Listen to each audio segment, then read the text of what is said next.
All right, thanks, Tony. Now at 5:30, officials continue investigating tonight after a man fell through the roof of the Rhode Island Community Food Bank on Monday. He later died at Rhode Island Hospital. And we know the victim was on the roof working as a contractor. New tonight, we're looking into the company's background.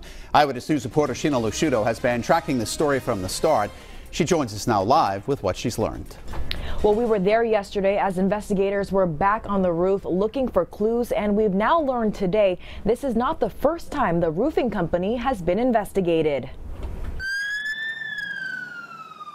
A 40-foot fall at this warehouse turns fatal, claiming the life of 50-year-old Scott Simons Monday. A spokesperson for the Rhode Island Community Food Bank tells Eyewitness News the victim was a contractor with the company Diversified Roofing based out of New Bedford. According to the fire department, Simons was on the roof installing an air conditioning system when he fell through a recently cut hole. I mean, we don't really know until we investigate how it happened.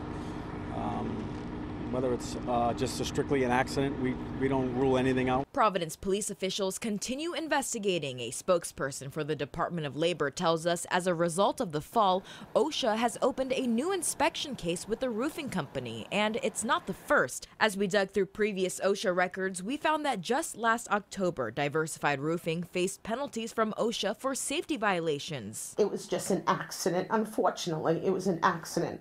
Scott knows the rules of the trade. Scott's wife says Simons worked for the company for about 30 years, and they've always been very supportive, including right now. Diversified Roofing, I can't blame them. I'm sorry, I can't. Our calls and messages to Diversified Roofing have yet to be returned.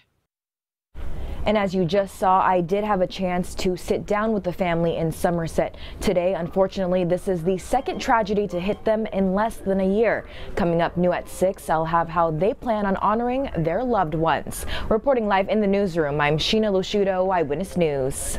Thank you, Steph. Tonight, the family of the worker killed in a fall at the Rhode Island Community Food Bank says they're wondering how to move forward following the second tragedy to hit them in less than a year. And we've learned Scott Simons had spent the last 7 months mourning the loss of his own son, who was tragically killed in a motorcycle accident. Eyewitness News reporter Sheena Lusciuto sat down with the victim's family at their home in Somerset and joins us now live in studio.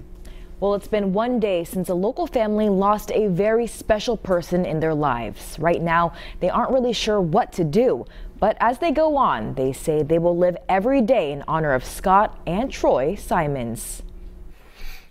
Back in June, Mary Lou and Scott Simons said goodbye to their 23-year-old son, Troy. He was killed in a motorcycle crash in Fall River. It was a father-son relationship, but it was beyond that. Every moment since then has been low, but the couple had each other.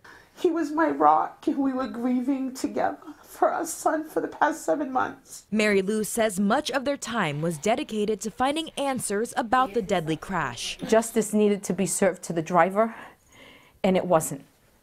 And this is what has killed Scott for the past 7 months. His heart is broken that he lost his best friend and our son. And now, to honor her late husband, she won't stop looking. Scott Simons died after falling 40 feet while working on the roof at a local food pantry. But now I know that he's with our son. So there is a part of me that does have peace. The family says continuing to honor Troy honors Scott too. And despite the devastating news, there's some comfort knowing the two are together again. Absolutely. I believe he was actually at the bottom with his father. The incident remains under investigation by Providence Police and OSHA. Simon's family says he worked with the roofing company for more than 30 years. I'm Sheena Lusciuto, Eyewitness News.